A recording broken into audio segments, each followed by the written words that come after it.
کا مہینہ اس لیے لوگوں پر آتا ہے کہ یا ایھا الذین آمنوا کتب علیکم الصیام کما کتب علی الذین من قبلکم لعلکم تتقون۔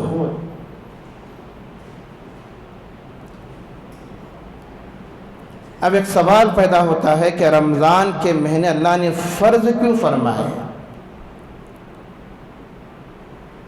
بھوکا رکھنے سے اللہ کو کیا فائدہ ہوتا ہے؟ پیاسا رکھنے سے اللہ کو کیا فائدہ ہوتا ہے؟ اللہ نے آخر رمضان کے مہینے فرض کیوں فرمائے؟ تو اللہ تبارک و تعالیٰ اس کا جواب اس آیت میں فرماتے ہیں کہ یا ایھا الذین آمنوا کتب علیکم الصیام کما کتب علی الذین من قبلکم لعلکم تتقون۔ اللہ تبارک و تعالیٰ نے رمضان مبارک کے روزے تم پر اس لیے فرض کیے ہیں تاکہ تم متقی بن جاؤ، اللہ سے ڈرنے والے بن جاؤ، نیک لوگ بن جاؤ۔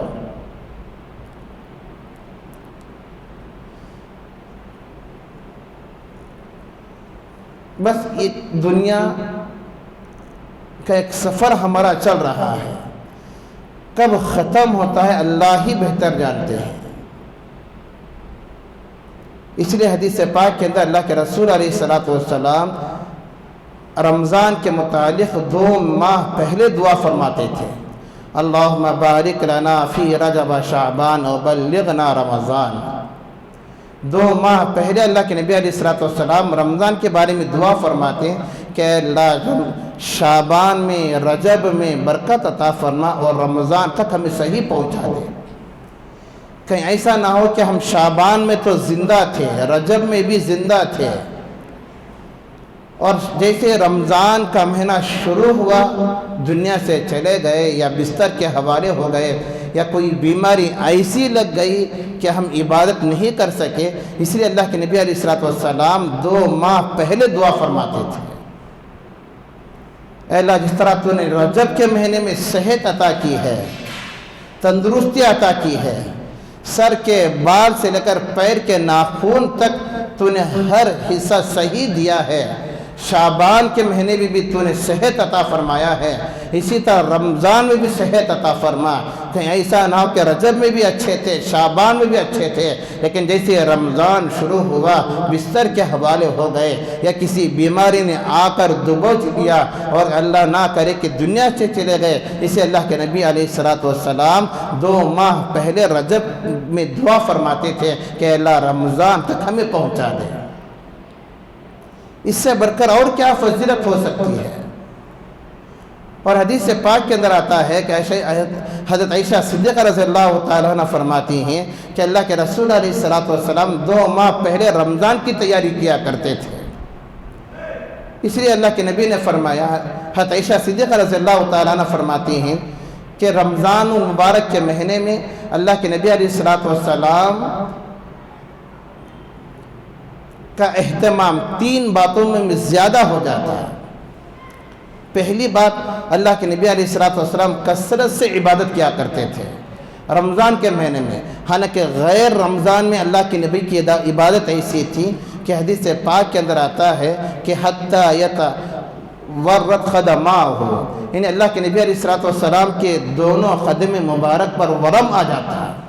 اللہ کے نبی رات بھر نمازیں پڑھتے، رات بھر نمازیں پڑھتے، اتنی عبادت کیا کرتے تھے۔ غیر رمضان کی باتیں ہیں، جب رمضان کا مہینہ شروع ہو جاتا حضرت عائشہ فرماتے ہیں کہ اللہ کے نبی علیہ السلام کی عبادت اور زیادہ ہو جاتی تھی، پہلے سے زیادہ رمضان کے مہینے میں زیادہ ہو جاتی ہے۔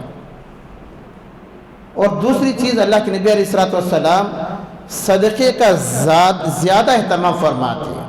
ایک تو عبادت کی کثرت غیر رمضان کے مقابلے میں رمضان میں زیادہ، اور دوسرا صدقے کا اہتمام نبی علیہ السلام غیر رمضان سے رمضان میں زیادہ، اور تیسرا کام اللہ کے نبی علیہ السلام یہ کرتے کہ اللہ تبارک و تعالیٰ سے دل زیادہ لگاتے، رات میں اٹھ کر اللہ سے زیادہ مانگتے تھے، رات میں اٹھ کر اللہ تبارک و تعالیٰ سے زیادہ مانگتے تھے۔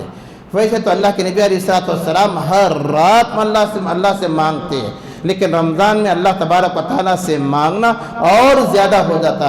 تو عائشہ صدیقہ رضی اللہ تعالیٰ عنہ فرماتی ہیں کہ رمضان کا مہینہ جیسے شروع ہوتا تو ہم اللہ کے نبی علیہ السلام کے معمولات میں 3 چیزوں کا اضافہ محسوس فرماتے۔ پہلی بات عبادت میں بہت زیادہ کثرت اور صدقے کا دوسری بات صدقے کا زیادہ اہتمام تھا، اور تیسری بات اللہ کے نبی علیہ السلام اللہ تبارک و تعالیٰ سے زیادہ آہوزاری کیا کرتے، زیادہ دل لگاتے، نمازوں کا اہتمام کرتے، تہجد کا اہتمام کیا کرتے۔ حدیث پاک کے اندر آتا ہے کہ رمضان کا مہینہ نیکیوں کا سیزن ہوتا ہے۔ آپ نے دیکھا ہوگا کہ ایک تاجر ہے، جب اس کی تجارت کا موقع آتا ہے، تجارت کا موسم آتا ہے، یا کوئی پھل فروٹ بیچنے والا، یا کوئی ترکاری بیچنے والا، یا کوئی اور کاروبار کرنے والا، جب اس کا تجارت کا موقع آتا ہے تو زیادہ تر اپنا وقت زیادہ تجارت میں گزارتا ہے، کیونکہ اسے یہ تجارت کا موسم ہے۔ یہ 1 مہینے میں جو کما لیا وہ کما لیا، 2 مہینے میں جو کما لیا وہ کما لیا، 3 ماہ کے اندر جو کما لیا وہ کما لیا۔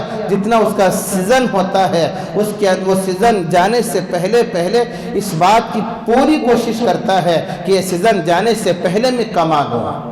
رمضان کے مہینے میں آپ نے دیکھا ہوگا کہ تجارت کرنے والے تجارت کیا کرتے ہیں، اور سب سے زیادہ تجارت تو ان لوگوں کا ہوتا ہے جو کپڑے سیتے، ٹیلروں کا زیادہ ہوتا ہے، ایک بہت زیادہ بزی ہوتے ہیں۔ آپ فون کر دیکھو، فون نہیں اٹھاتے، بات کرنے کے لیے جاؤ زیادہ وقت نہیں دیتے، مولوی صاحب زیادہ کام ہے۔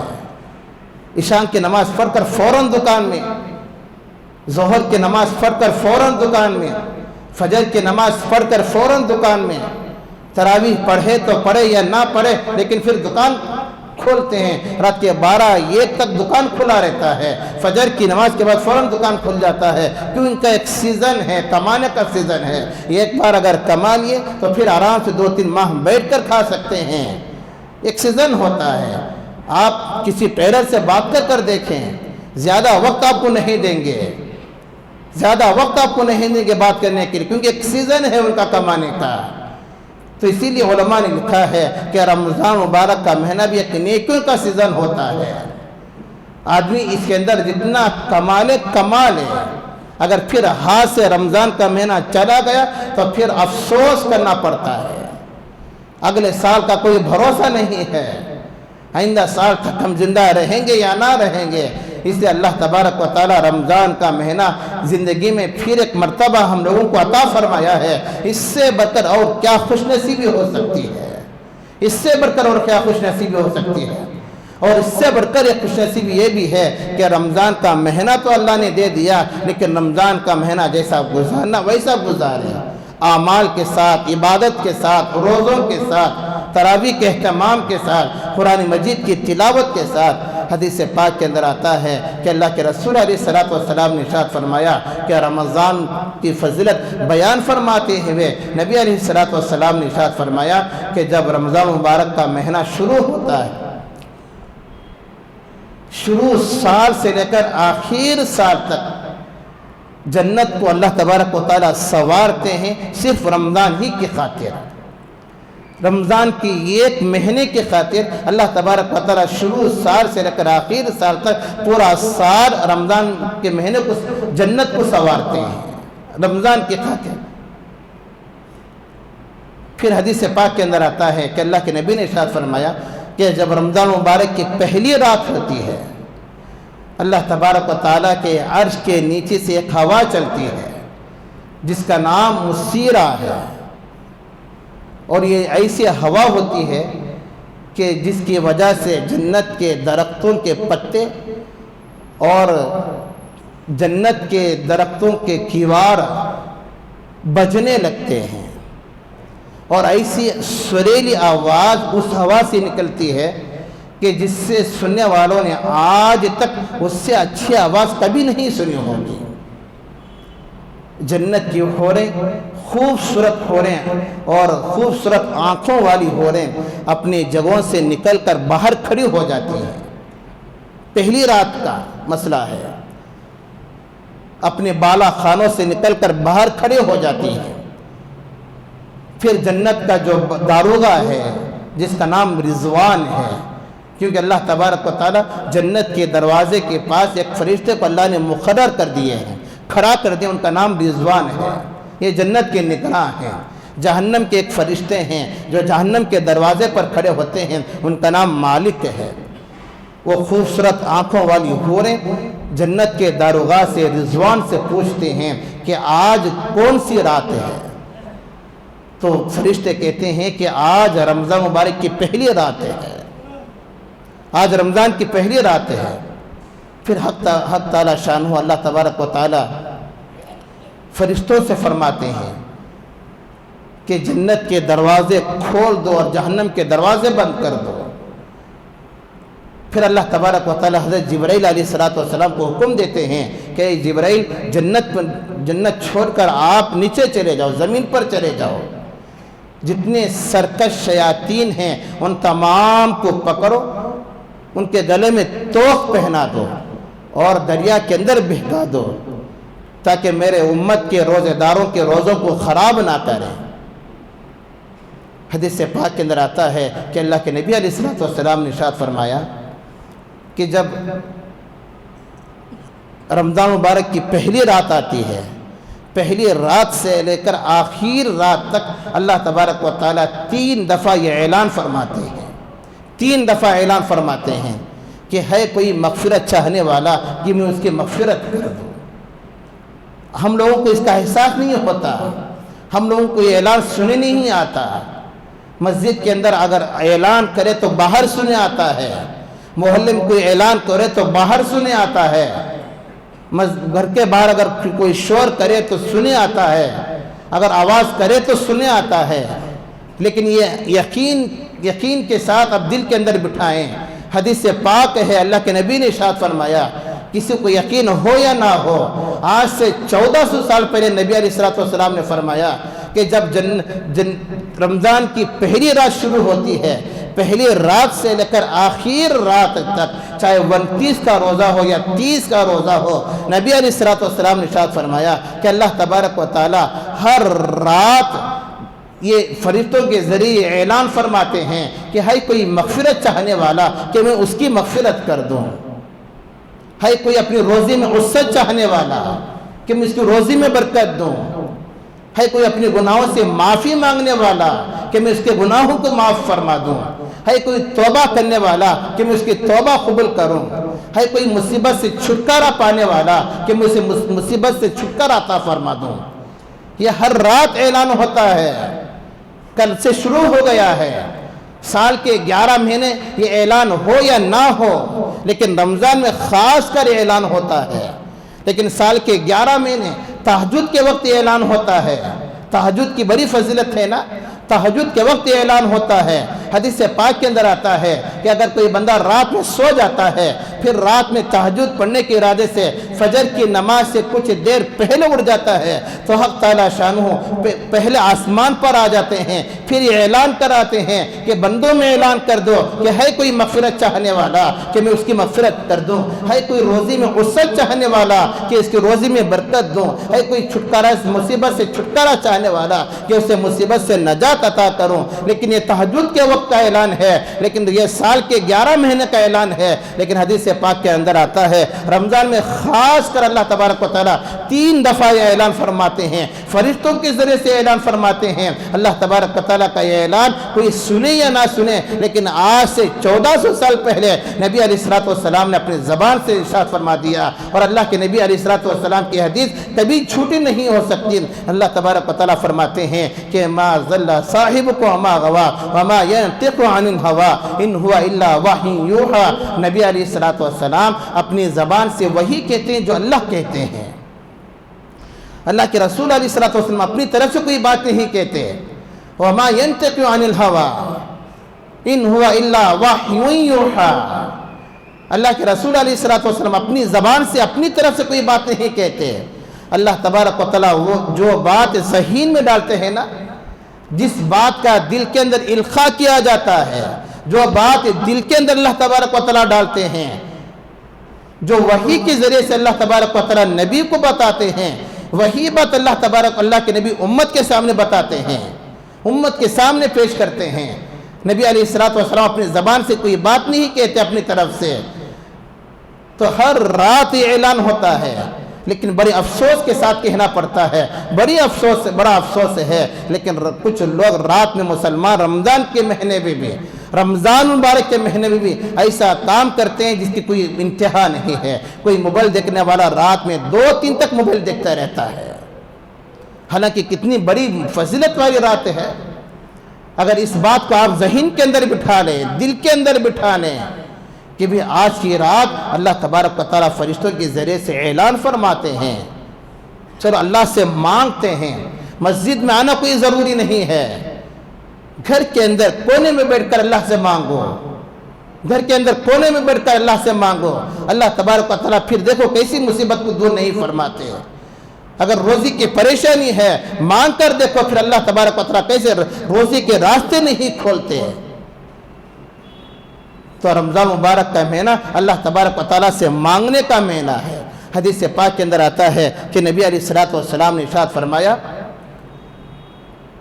کہ اللہ تبارک و تعالیٰ جب بندہ روزہ رکھتا ہے، روزہ رکھنے کے بعد افطار کے وقت جب افطار کرنے کے لیے بیٹھتا ہے، اللہ تبارک و تعالیٰ جہنم سے 10 لاکھ آدمیوں کو خلاصی مرحمت فرماتے ہیں، اور ایسے 10 لاکھ جو جہنم کے مستحق ہو چکے تھے، جن کا جہنم میں جانا طے ہو چکا تھا کہ یہ لوگ جہنم میں جائیں گے، یہ لوگ جہنم میں جائیں گے، ایسے 10 لاکھ آدمیوں کو اللہ تبارک و تعالیٰ افطار کے وقت جہنموں کو آزاد فرماتے ہیں۔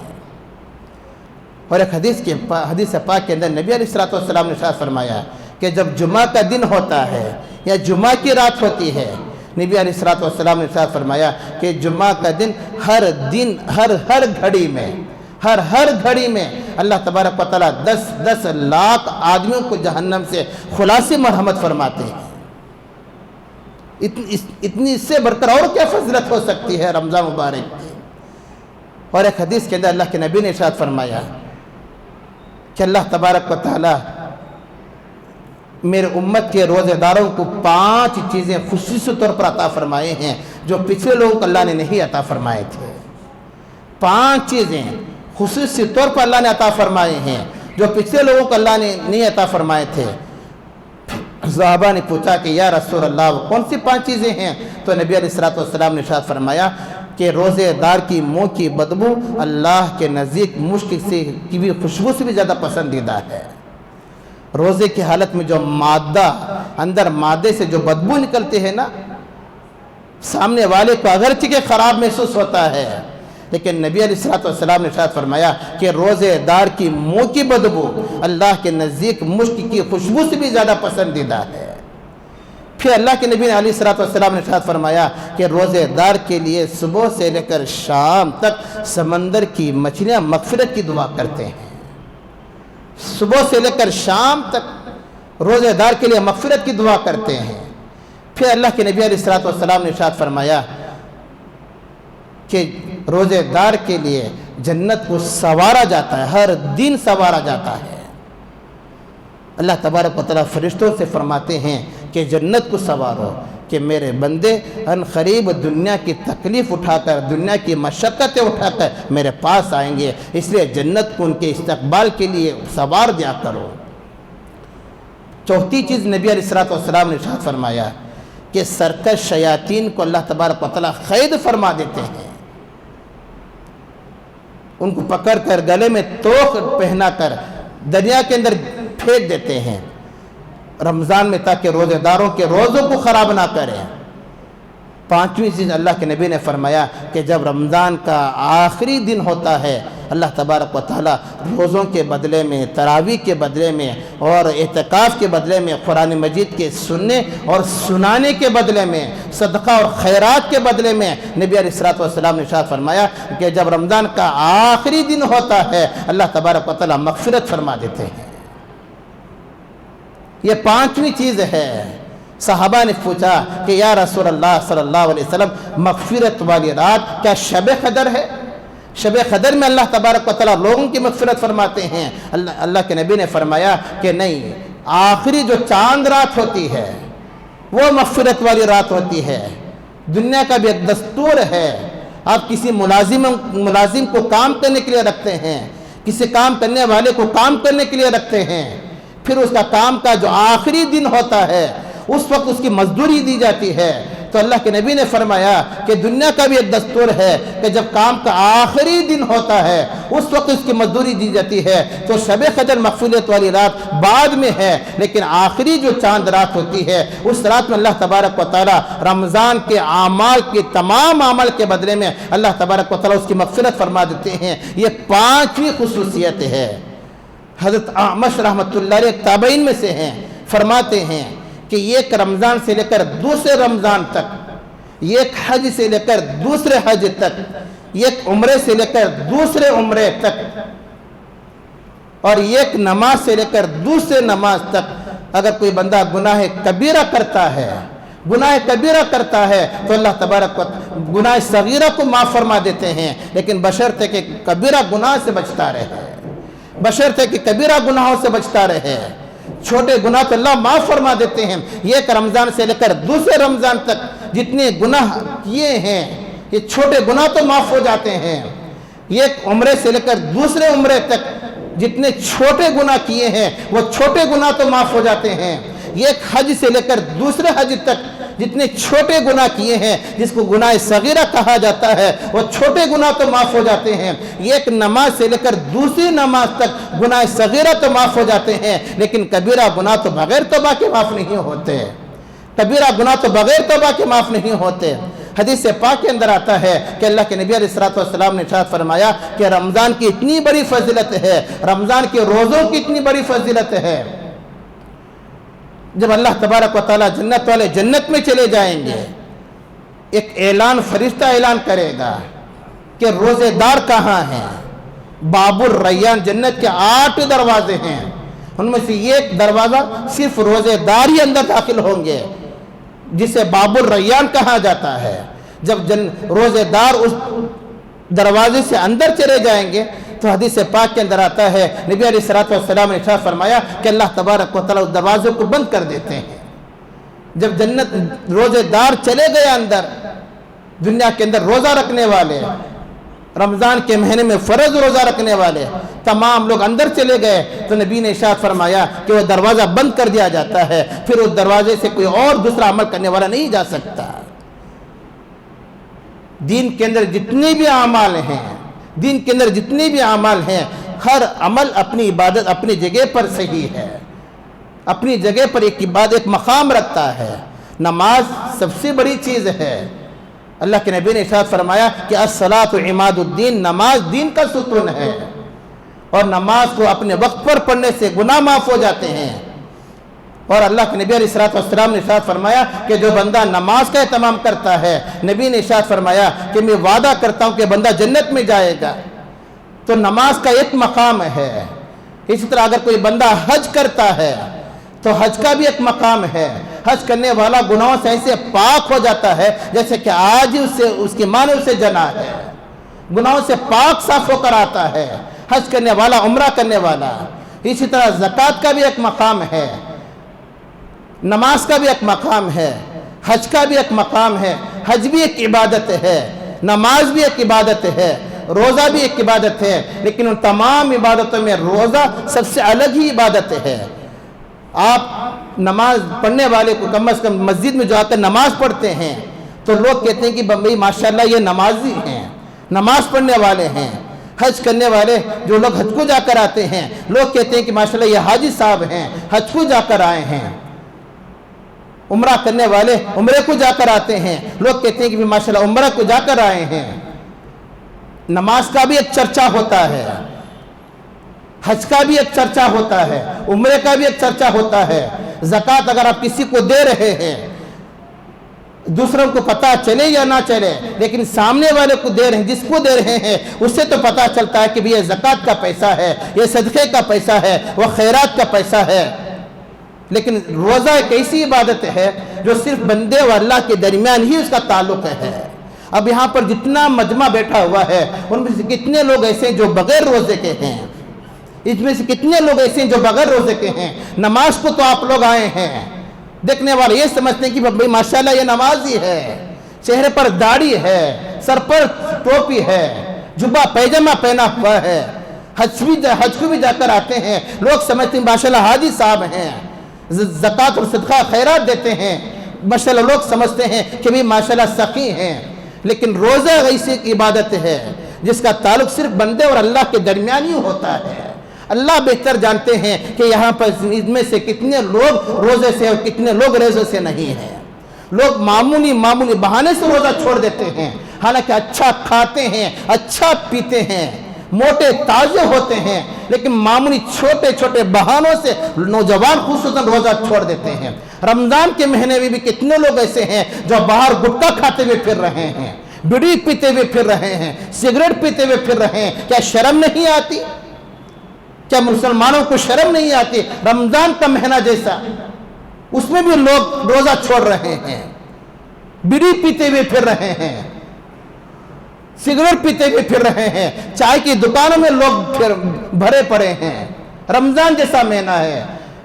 حضرت عمر رضی اللہ تعالیٰ عنہ کے زمانے میں اگر کوئی بندہ روزہ چھوڑ دیتا، تمام لوگوں کے سامنے سے کوڑے لگائے جاتے، پھر حضرت عمر سے تھوکتے، سب کے سامنے کھڑا کر تھوکتے کہ تیرا ناس ہو، اللہ نے جوانی دی ہے پھر بھی تو روزہ چھوڑ رہا ہے، تیرا ناس ہو۔ اللہ کے نبی کے زمانے میں ہمارے گھرانے میں پھر حضرت عمر فرمایا کرتے تھے کہ اللہ کا شکر ہے کہ ہمارے گھرانے میں بچے بھی روزہ رکھتے ہیں۔ حضرت عمر فرمایا کرتے تھے کہ ہمارے زمانے میں ہمارے گھرانے کے اندر بچے بھی روزہ رکھتے ہیں، تو اتنا بڑا ہو کر روزہ چھوڑ دیتا ہے، تیرا ناس ہو، پھر کوڑے لگاتے ہیں۔ کتنے نوجوان ایسے ہیں کہ اللہ معاف فرمائے، کوئی برا مت مانے کہ رمضان کا مہینہ بھی اگر روزہ نہ رکھیں تو پھر کیا مرنے کے بعد روزہ رکھیں گے؟ کیا مرنے کے بعد خبر میں جا کر روزہ رکھیں گے؟ رمضان کے مہینے میں بھی اگر نماز نہیں پڑھے تو کیا مرنے کے بعد خبر میں نماز پڑھیں گے؟ لوگوں کو احساس ہی نہیں ہے، نمازیں چھوڑ رہے ہیں، رمضان کے روزے چھوڑ رہے ہیں، تراویح چھوڑ رہے ہیں، قرآن کا سنانا چھوڑ رہے ہیں۔ اللہ ہم سب کی حفاظت فرمائے۔ اسے روزہ ایک ایسی چیز ہے، اللہ کے نبی نے ارشاد فرمایا کہ الصوم لی وانا اجزی بہ، کہ روزہ کا بدلہ میں خود دیتا ہوں۔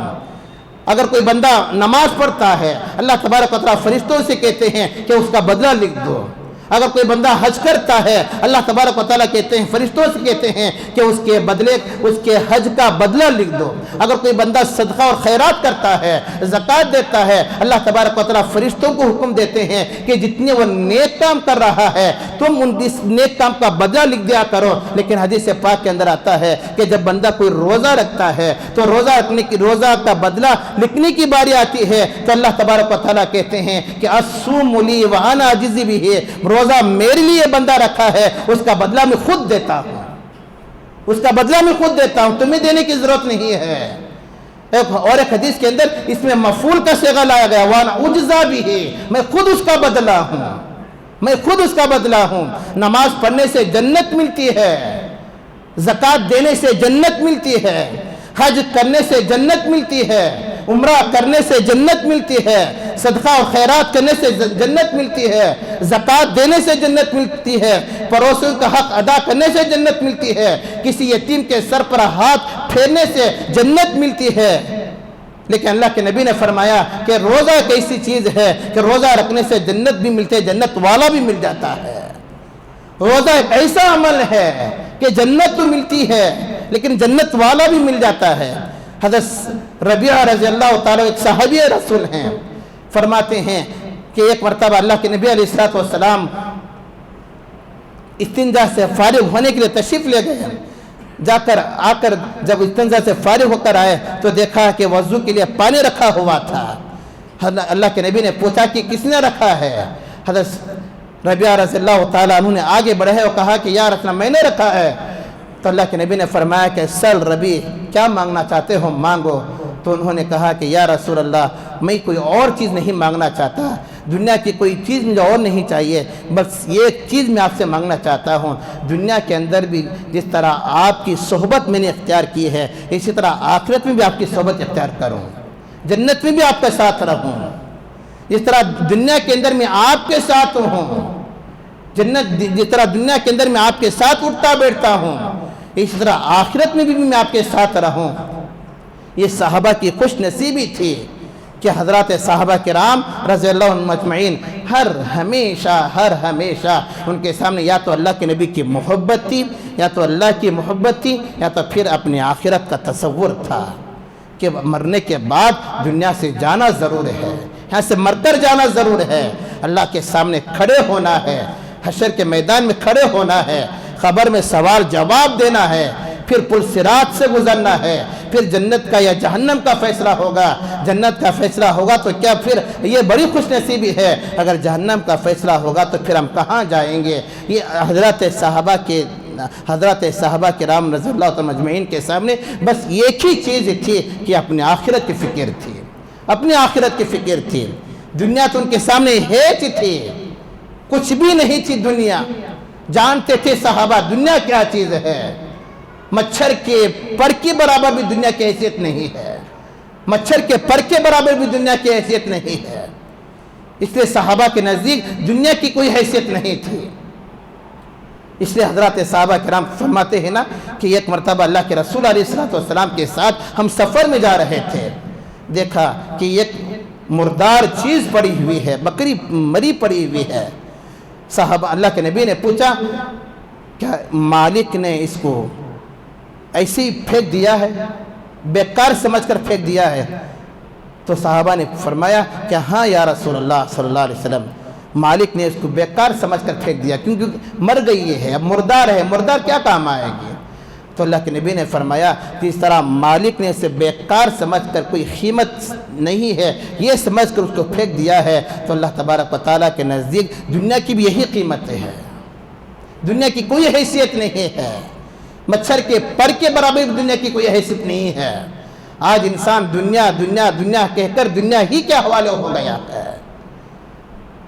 70 سال 80 سال 100 سال 90 سالہ زندگی کو انسان دنیا ہی کے اندر سب کچھ سمجھ کر بیٹھا ہے کہ ایک بار دنیا میں آ گیا تو جانا نہیں ہے، یہی ہمارا ہے نا، یہی ہم یہ گمان کرتے ہیں، ایک بار ہم آ گئے ہیں اب دنیا سے جانا نہیں ہے۔ لیکن ایک بات یاد رکھو، حضرت اسرائیل علیہ السلام جب کسی کے گھر میں روح نکالنے کے لیے آتے ہیں، روح نکالنے والا فرشتہ ملک الموت جب کسی کے گھر میں روح نکالنے کے لیے جاتا ہے تو اس کے گھر والے چیختے ہیں، چلاتے ہیں، کپڑے پھاڑتے ہیں۔ اگر شوہر کا انتقال ہو گیا، بیوی رو رو کر مر جاتی ہے، تڑپ تڑپ کر مر جاتی ہے، کپڑے پھاڑتی ہے، سینہ چاک کرتی ہے۔ اللہ کے ہاتھ اسرائیل علیہ السلام اسے دیکھ کر کہتے ہیں، ان گھر والوں کو دیکھ کر کہتے ہیں کہ کیوں رو رہے ہو، کیوں رو رہے ہو؟ میں نے اس پر کوئی ظلم نہیں کیا ہے، میں نے اس پر کوئی ظلم نہیں کیا ہے، نہ تو ایک سیکنڈ میں نے آگے آ گیا ہوں، نہ تو ایک سیکنڈ میں پیچھے ہو گیا ہوں۔ بس اس کی زندگی میں جتنا وقت تھا، جتنی اس کی زندگی مقدر میں تھا، بس وہ تو ہو چکا ہے، جتنی اس کی سانس باقی تھی وہ تو ہو گئی ہے۔ ایک سیکنڈ نہ تو آگے آ گیا، نہ تو ایک سیکنڈ میں پیچھے آ گیا، تو میں نے اس پر کوئی ظلم نہیں کیا، پھر تم کیوں روتے ہو؟ یہ حضرت اسرائیل گھر والوں سے کہتے ہیں، یہ ہمیں سنے نہیں آتا، یہ ہمیں الفاظ سنے نہیں آتے، لیکن آج سے 1400 سال پہلے نبی علیہ السلام نے ارشاد فرمایا ہے، حدیث کے الفاظ ہیں، جب گھر والے کپڑے پھاڑ کر روتے ہیں نا، چیخ کر روتے ہیں کہ میرے گھر والے چلے جا رہے ہیں، میرا بھائی کا جنازہ اٹھ رہا ہے، میرے فلاں کا جنازہ اٹھ رہا ہے، میرا فلاں کا جنازہ اٹھ رہا ہے۔ ہاں، رونے سے منع نہیں کیا گیا، آنسو بہانے سے منع نہیں کیا گیا، آنسو بہا سکتے ہیں۔ کسی کے میت پر آنسو بہانا نبی کی سنت ہے، کسی کے میت پر آنسو بہانا نبی کی سنت ہے۔ نبی علیہ السلام کے سامنے حضرت ختیجہ کا انتقال ہوا، اللہ کے نبی علیہ السلام نے آنکھوں سے آنسو بہائے۔ اللہ کے نبی کے سامنے بے بچوں کا انتقال ہوا، بیٹا پیدا ہوا ابراہیم، انتقال ہو گیا، بیٹا پیدا ہوا قاسم، انتقال ہو گیا، بیٹا پیدا ہوا عبداللہ، انتقال ہو گیا۔ 3 بیٹے تھے اللہ کے نبی کے، کوئی 1 سال میں، کوئی 1.5 سال میں، کوئی 2 سال میں انتقال ہوتا گیا۔ اللہ کے نبی علیہ السلام کا جو آخری بیٹا تھا ابراہیم، حضرت ابراہیم رضی اللہ تعالیٰ عنہ 2.5 سال کے قریب تھے، اللہ کے نبی علیہ السلام نے ہاتھوں میں اٹھائے، آنکھوں سے آنسو جاری تھے، تدفین کر دیے۔ صحابہ نے پوچھا کہ یا رسول آپ بھی روتے ہیں؟ یا رسول آپ بھی روتے ہیں؟ تو اللہ کے نبی نے فرمایا کہ میں رونے سے منع نہیں کرتا. رونا تو یہ ایک نبی کی سنت ہے. کسی کے افسوس پر، کسی کے غم پر، کسی کی جدائی پر رونا ایک اچھی بات ہے، لیکن اس طرح رونا کہ کپڑے پھاڑ کر رونا، اس طرح رونا کہ تکلیف میت کو ہو، اس طرح رونا کہ مرنے والے کو تکلیف ہو، اس طرح میں منع کرتا ہوں. تو بہرحال اللہ کے نبی حضرت اسرائیل علیہ السلام کی حدیث میں آپ کے سامنے عرض کر رہا تھا. حضرت اسرائیل علیہ السلام کہتے ہیں کہ میں دن میں ہر انسان کو 5 مرتبہ دیکھتا ہوں. روح نکالنے والے فرشتے ان گھر والوں سے کہہ کر جاتے ہیں جس گھر میں موتا ہوتا ہے، جس گھر میں جنازہ ہوتا ہے، بھئی کیوں روتے ہو؟ میں نے اس پر کوئی ظلم نہیں کیا ہے، بس اس کی زندگی تھی، وہ تو چلا گیا. لیکن میں تمہیں پھر حضرت اسرائیل کہہ کر جاتے ہیں کہ میں دنیا کے اندر جتنے لوگ بستے ہیں نا، ان تمام لوگوں کو دن میں 5 مرتبہ دیکھتا ہوں. حضرت اسرائیل مجھے بھی دیکھتے ہیں اور تمہیں بھی دیکھتے ہیں. ہر انسان پر حضرت اسرائیل 5 مرتبہ دیکھتے ہیں، لیکن روح نہیں نکالتے. کیوں؟ اس لیے کہ اللہ کی طرف سے حکم نہیں ہوتا. اللہ کی طرف سے حکم نہیں ہوتا. حضرت اسرائیل تو 5 دفعہ روزانہ ہمیں بھی دیکھتے ہیں، تمہیں بھی دیکھتے ہیں. گھر کے ہر فرد کو دیکھتے ہیں، ہر بچے کو دیکھتے ہیں. اسرائیل علیہ السلام 5 دفعہ دیکھتے ہیں، لیکن روح نہیں نکالتے.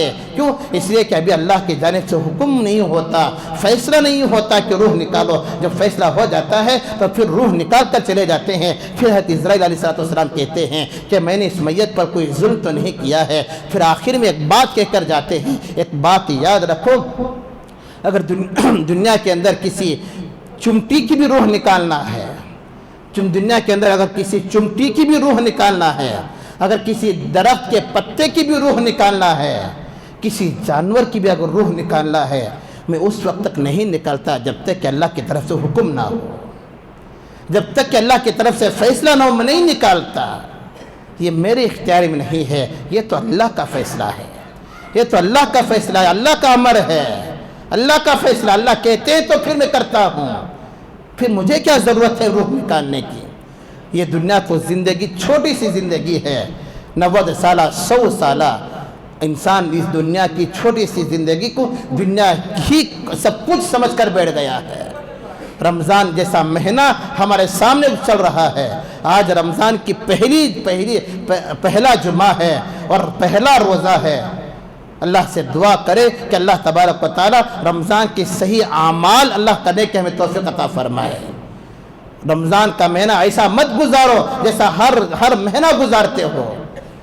رمضان تو گزر جاتا ہے، اب چاہے گناہ کے اندر گزارو، یا نمازیں چھوڑ کر گزارو، یا سو کر گزارو، یا تجارت کر گزارو، یا بزنس کر گزارو، یا بیپار کر گزارو، جیسا چاہے گزارو، یا رمضان کے روزے چھوڑ کر گزارو، تراویح چھوڑ کر گزارو، جیسا چاہے رمضان گزارو. رمضان تو گزر جائے گا، لیکن رمضان کا کوئی فرق نہیں پڑے گا، فرق تو ہمارا پڑے گا. اللہ تبارک و تعالیٰ اگر پوچھ لے تو پھر اللہ کو ہم کیا جواب دیں گے؟ اگر اللہ قیامت میں سوال کر لے تو پھر اللہ کو ہم کیا جواب دیں گے؟ روایت کے اندر آتا ہے نا کہ حضرت محمود غزنوی رحمۃ اللہ علیہ بڑے بادشاہ تھے، اللہ والے بادشاہ تھے. حضرت محمود غزنوی رحمۃ اللہ علیہ کتابوں کے اندر لکھا ہے کہ جب انہوں نے ہیرے جواہرات کے ڈھیر لگا دیے اور اپنے غلاموں سے، اپنے نوکروں سے کہا کہ جو آدمی جس چیز پر ہاتھ رکھتا ہے وہ اس کا ہو جاتا ہے. اب ان کے نوکر، ان کے خادمین آئے، کوئی ہیرے پر ہاتھ رکھتا ہے، کوئی جواہرات پر ہاتھ رکھتا ہے، کوئی سونا پر، کوئی چاندی پر، کوئی کسی چیز پر ہاتھ رکھتا ہے. یہ کہہ کر حضرت محمود غزنوی رحمۃ اللہ علیہ بادشاہ گھوڑے پر سوار ہو کر چل دیے. لیکن پیچھے دیکھا کہ ان کے ایاز جو ان کے خاص خادم تھے وہ ان کے پیچھے آ رہے ہیں. آ کر ان کے اوپر ہاتھ رکھ دیے. محمود غزنوی نے پوچھا کہ کیا بات ہے کہ میں نے ان کے اوپر ہاتھ رکھنے کے لیے کہا تھا، تم میرے اوپر ہاتھ رکھ رہے ہو؟ تو حضرت ایاز نے کہا کہ اگر کوئی جو بندہ ہیرے پر ہاتھ رکھا ہے وہ ہیرے کا مالک ہے، جو سننے پر ہاتھ رکھا ہے وہ سننے کا مالک ہے، جو چاندی پر ہاتھ رکھا ہے وہ چاندی کا مالک ہے، جو جس کے اوپر ہاتھ رکھا وہ اس کا مالک ہو گیا. لیکن میں نے آپ کے اوپر ہاتھ رکھا تو آپ میرے ہو گئے، تو یہ ساری چیزیں میری ہو جائیں گی. اگر آپ ہی میرے ہو گئے تو پھر یہ ساری چیزیں میرے ہو گئی ہیں۔ تو حدیث پاک کے اندر آتا ہے نا کہ روزے کا بدلہ اللہ خود عطا فرماتے ہیں، روزے کا بدلہ اللہ خود عطا فرماتے ہیں۔ حدیث پاک کے اندر یہ بھی آتا ہے کہ جب رمضان کی پہلی تاریخ ہوتی ہے، جب رمضان کی پہلی تاریخ ہوتی ہے تو اللہ تبارک و تعالیٰ جنت کے دروازے کھول دیتے ہیں۔ اس ماہ کی 3 تاریخ کو حضرت موسیٰ علیہ السلام پر اللہ نے تورات کو نازل فرمائی۔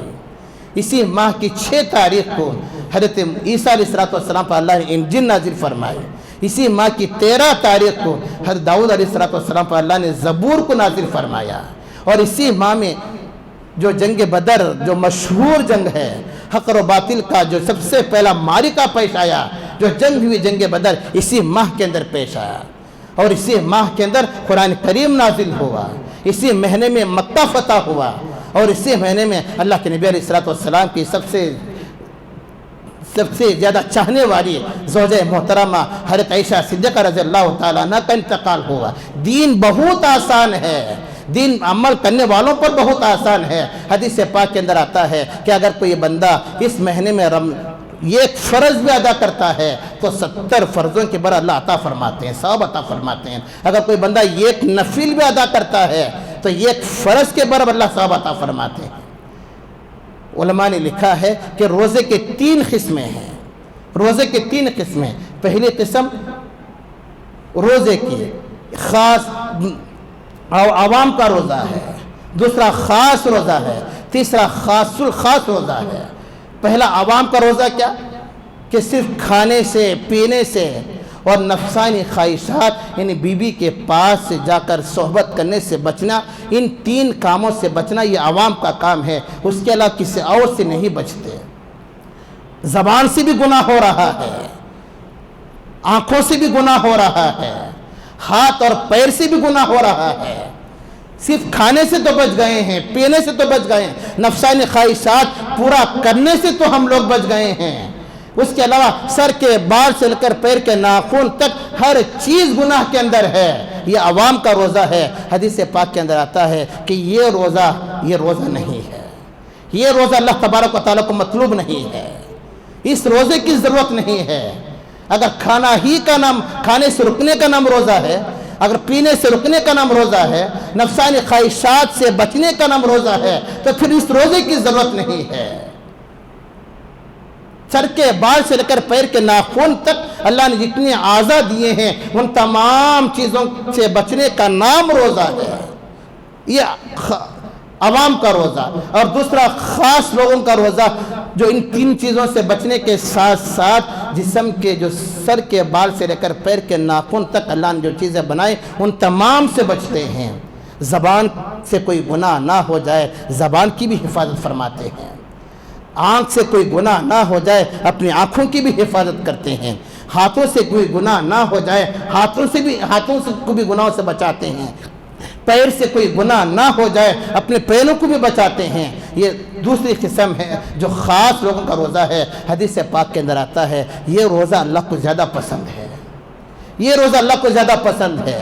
کھانے سے تو بچنا ہے، پینے سے بھی بچنا ہے، نفسانی خواہشات سے بچنا ہے، لیکن اس کے ساتھ ساتھ ہر وہ گناہ جو دماغ کے اندر آتے ہیں، آنکھوں سے بچنے کا نام بھی روزہ ہے، کانوں سے بچنے کا نام بھی روزہ ہے، پیروں سے بچنے کا نام بھی روزہ ہے، ہاتھوں سے بچنے کا نام بھی روزہ ہے، ہر گناہ سے بچنے کا نام بھی روزہ ہے۔ لیکن اگر کوئی بندہ روزہ تو ہے لیکن ہر کام کر رہا ہے، صرف کھانے سے بچا ہے، صرف پینے سے بچا ہے، نفسانی خواہشات سے بچا ہے، اور دوسرا ہر کام کر رہا ہے، غیبت بھی کر رہا ہے، زبان سے غیبت بھی کر رہا ہے، اور ادھر کی بات ادھر لگا رہا ہے، ادھر کی بات ادھر لگا چغل خوری کر رہا ہے، دونوں کے درمیان لڑائی پیدا کر رہا ہے، اس سے بھی روزہ ٹوٹ جاتا ہے، یہ زبان کا گناہ ہے، یہ زبان کا گناہ ہے۔ اب آنکھ سے بھی گناہ کر رہا ہے، باہر بیٹھا ہوا ہے، بیکار کام لوگ کرتے ہیں، روزہ رہتے ہیں نا،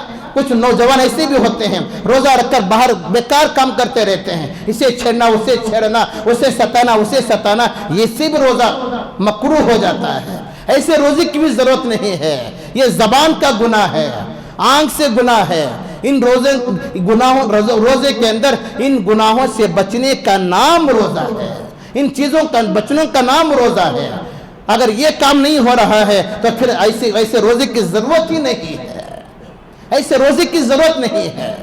غیبت بھی ہم لوگ کرتے ہیں، 2-3 ساتھی اگر بیٹھ گئے فجر کی نماز کے بعد یا ظہر کی نماز کے بعد یا جمعہ کی نماز کے بعد اگر بیٹھ گئے، 2 ساتھی ہیں، اب تیسرے ساتھی کی غیبت کر رہے ہیں۔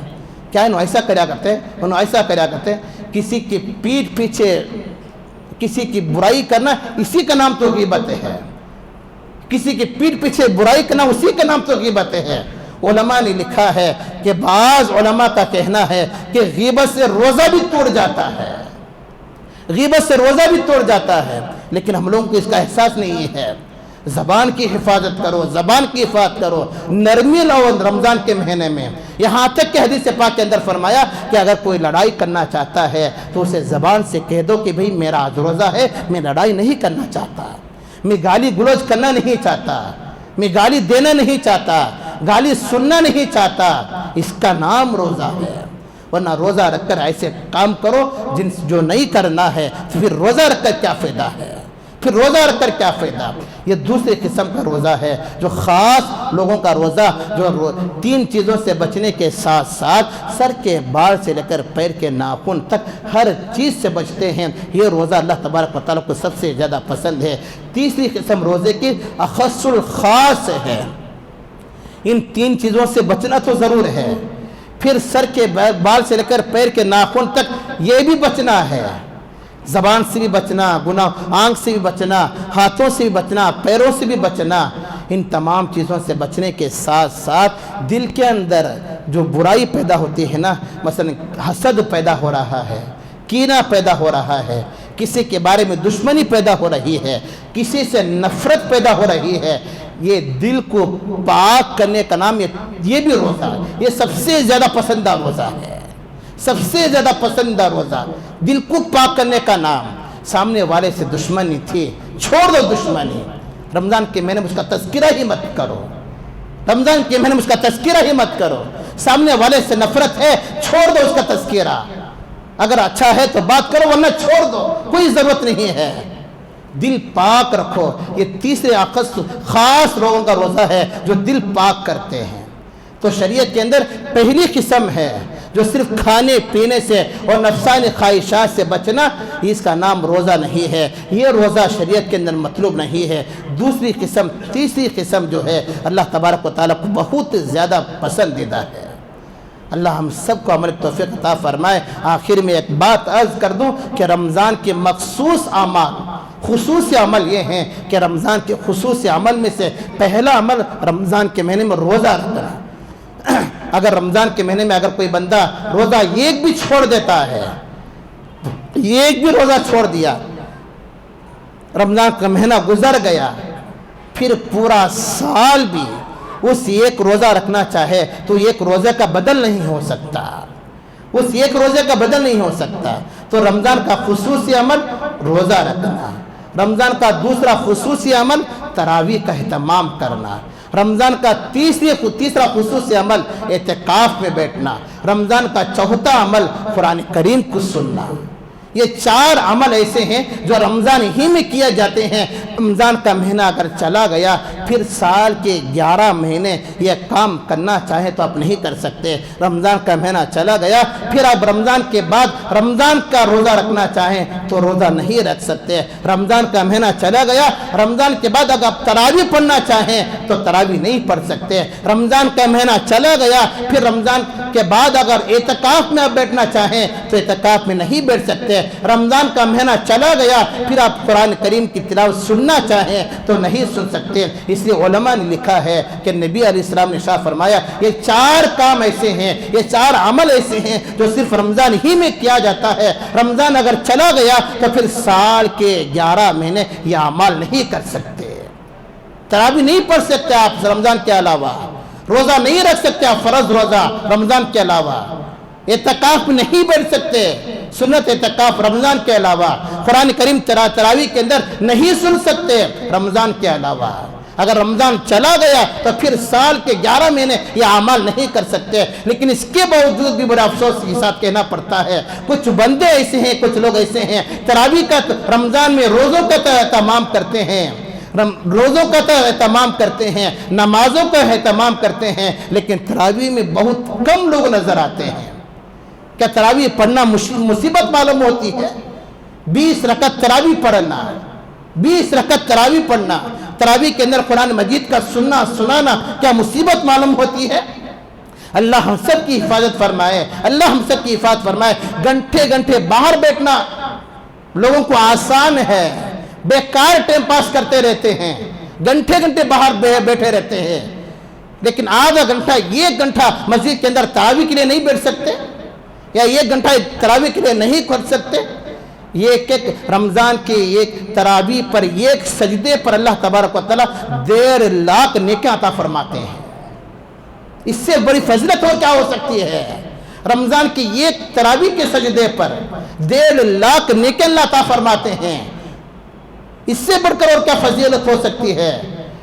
لیکن کچھ لوگ اللہ معاف فرمائے تراویح کو بوجھ سمجھتے ہیں, ایسی جگہ تلاش کرتے ہیں جہاں تراویح جلدی ہوتی ہے, وہاں جانے کی فکر میں لگے رہتے ہیں. بھی فلاں مولوی صاحب تراویح جلدی پڑھاتے ہیں, ہاں چلے جائیں گے. چلو 5 رازے میں کوئی کیا قیامت آ جائے گی؟ کیا 10 رازے میں کوئی قیامت آ جائے گی؟ کیا دنیا پلٹ جائے گی؟ 10 رازے آپ اللہ کے لیے نہیں دے سکتے؟ اگر چلتے چلتے مر گئے تو اللہ کو کیا جواب دو گے؟ مسجد سے باہر نکلے مر گئے تو اللہ کو کیا جواب دو گے؟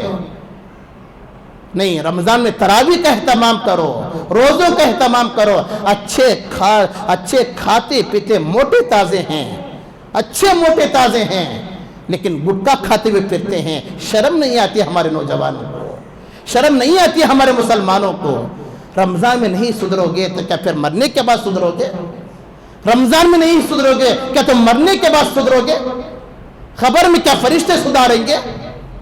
نہیں, رمضان سدھرنے کا مہینہ ہے, رمضان سدھرنے کا مہینہ ہے.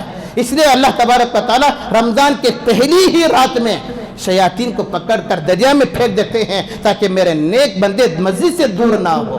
لیکن اس کے باوجود بھی نفس ہے نا, نفس جو خواہشات, جو نفس ہے, اس نفس کی وجہ سے لوگ نمازیں چھوڑ دیتے ہیں. شیطان تو چلا گیا, لیکن نفس کا جو نفس نہیں گیا ہے.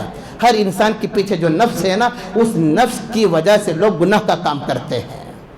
نمازیں چھوڑ کر باہر پھرے رہتے ہیں, روزے چھوڑ کر باہر پھرے رہتے ہیں, تراویح چھوڑ کر باہر پھرتے رہتے ہیں. اللہ ہم سب کی حفاظت فرمائے. تو بہرحال یہ چند باتیں تھی جو میں نے آپ حضرات کے سامنے عرض کی روزوں کے متعلق. آخر میں ایک حدیث میں نے آپ حضرات کے سامنے عرض کر دوں. آپ رمضان میں تو نماز کا اہتمام کرتے ہیں, لیکن سنت کا بھی اہتمام کریں, نفلوں کا بھی اہتمام کریں, کیونکہ یہ نفل کا ثواب فرض کے برابر اللہ تعالیٰ فرماتے ہیں. یہ ایک نفل کا ثواب فرض کے برابر اللہ تعالیٰ فرماتے ہیں, اور یہ ایک فرض کا ثواب 70 فرضوں کے برابر اللہ تعالیٰ فرماتے ہیں. نماز ہوتے ہی جانے کی فکر میں لے لیتے ہیں. ابھی امام صاحب سلام پھر کر دعا نہیں کرتے, باہر کھڑے رہتے ہیں. 5 لازے 10 لازے باہر کھڑنے کے لیے آپ کے پاس وقت ہے. اگر کوئی دوست مل گیا, اس کے پاس ٹائم بات کرنے کے لیے آپ کے پاس وقت ہے. مسجد میں 5 لازے سنت نہیں پڑھ سکتے, نفل نماز نہیں پڑھ سکتے, دعا نہیں کر سکتے, ہاتھ اٹھا کر اپنے لیے, امت کی مغفرت کے لیے, اپنے ماں باپ کے لیے, چھوٹوں کے لیے, بڑوں کے لیے, مسجد کے لیے, محلے والوں کے لیے دعا نہیں کر سکتے؟ رمضان کا مہینے میں ہر دعا اللہ قبول فرماتے ہیں.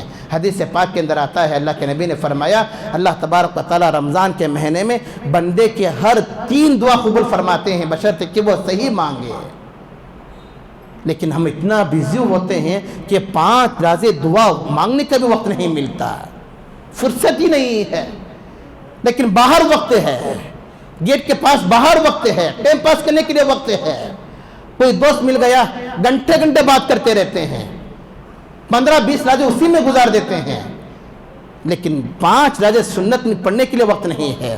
نماز کا اہتمام کرو, خاص کر سنتوں کا اہتمام کرو. اگر رمضان میں بھی سنت کا اہتمام نہیں کرو گے تو پھر اور کب کرو گے؟ اگر رمضان میں بھی نفلوں کا اہتمام نہیں کرو گے تو پھر اور کب کرو گے؟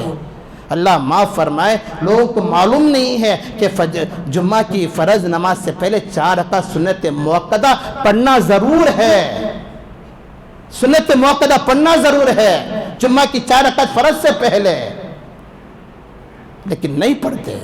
اب یہاں پر اتنا مجمع بیٹھا ہوا ہے جو آخر میں آیا ہوا ہے، کتنے لوگ پڑھے ہیں سنت موقدہ؟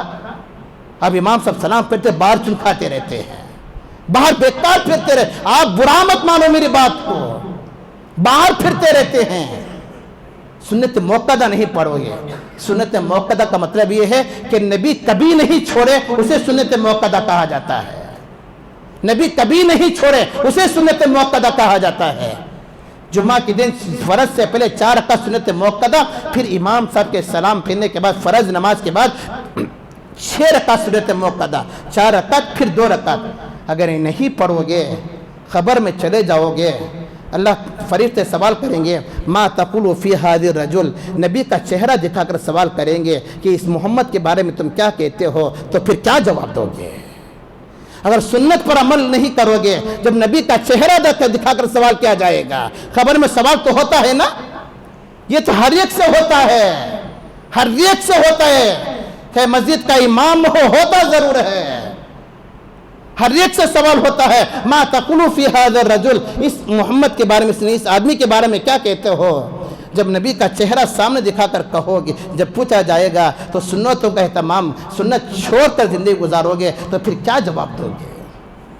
زبان کو تالا لگ جائے گا، زبان نہیں کھلے گی، زبان کو تالا لگ جائے گا، زبان نہیں کھلے گی۔ کیوں؟ اس لیے کہ یہاں سنت چھوڑ دے ہیں نا، 5 لازے سنت پڑھنے میں وقت لگتا ہے، اس 5 لازے وقت کے لیے آپ چھوڑ کر جا رہے ہیں، اللہ کو کیا جواب دو گے؟ نبی کو کیا جواب دو گے؟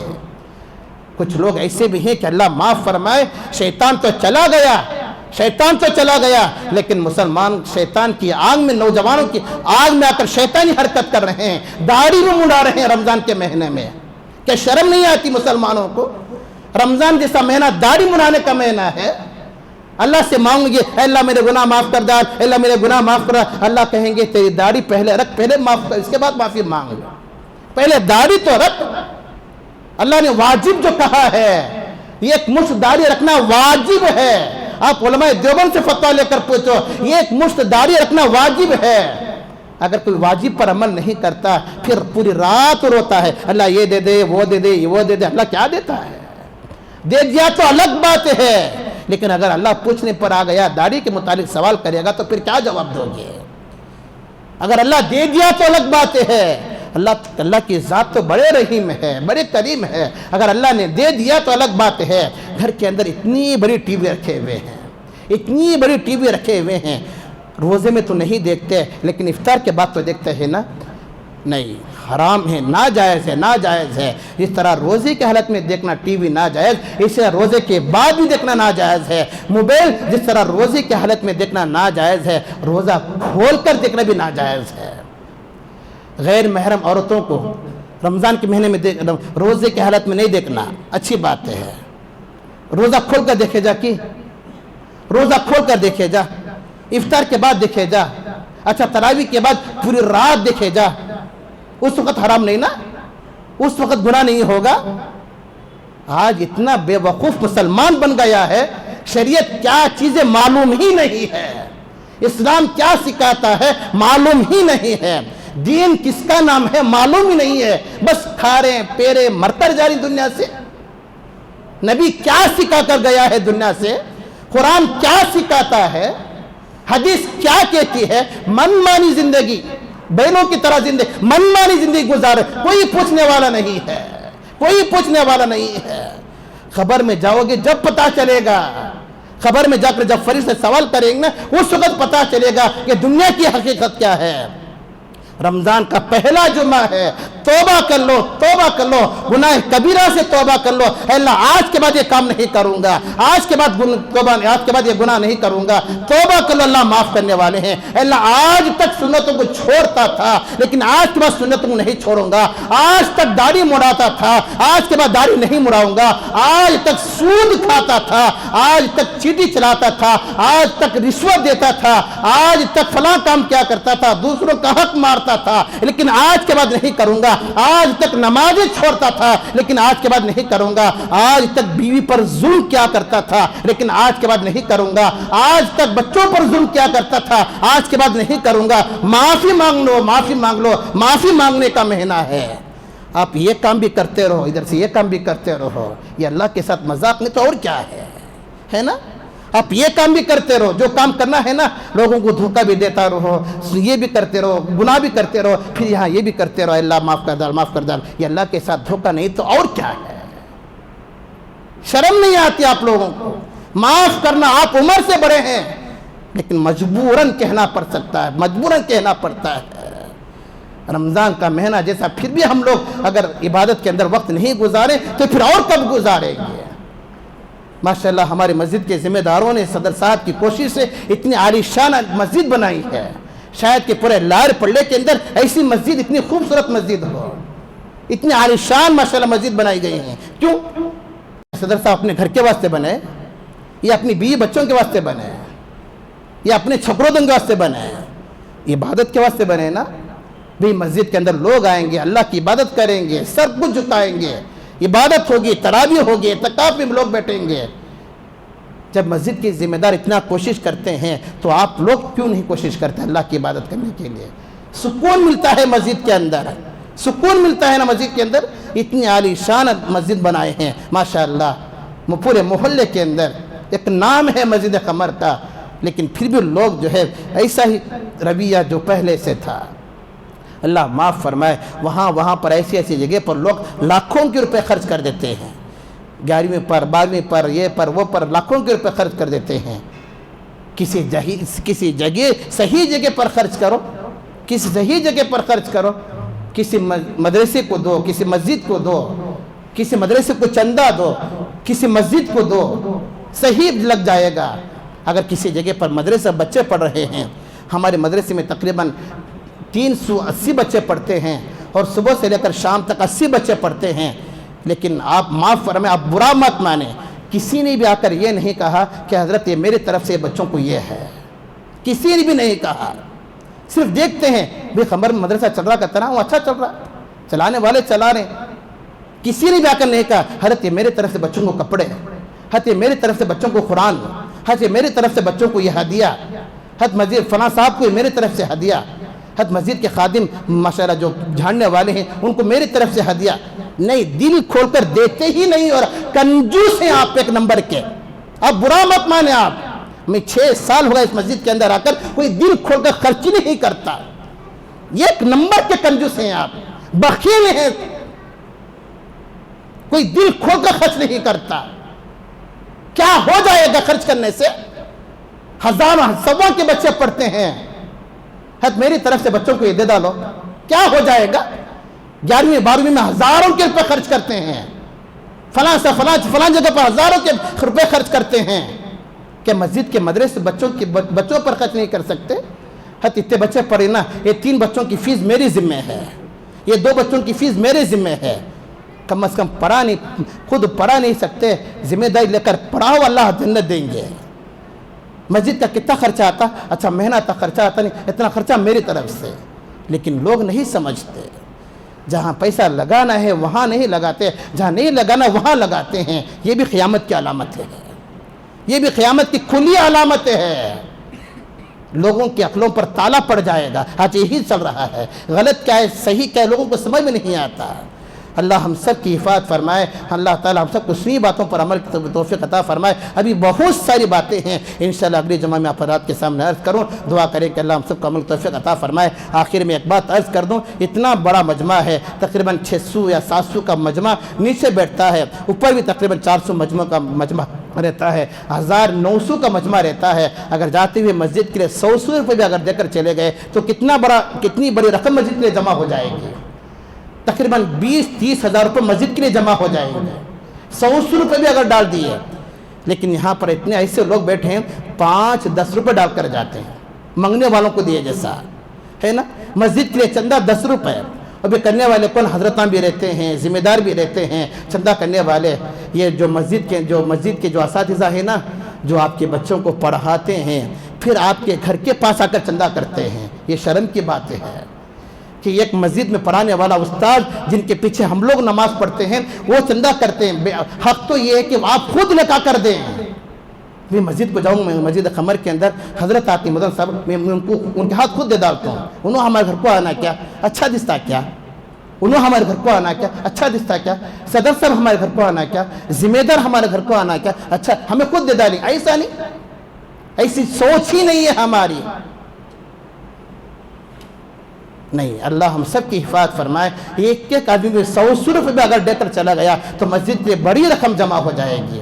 اور جاتے وقت آپ مسجد کا خوب تعاون فرمائیں، مسجد کا بہت سارا اوپر کا کام باقی ہے، اس لیے آپ سے گزارش ہے کہ اگر آپ 100 روپے بھی ڈال رہے ہیں تو یہ نیت کر کے ڈالیں کہ اے اللہ اس 100 روپے کا ثواب ہمارے خاندان میں جن لوگوں کا انتقال ہو گیا ہے تمام خاندان مانوں کو اس 100 روپے کا ثواب پہنچا دے، مسجد کا کام بھی ہو جائے گا اور ثواب بھی پہنچ جائے گا۔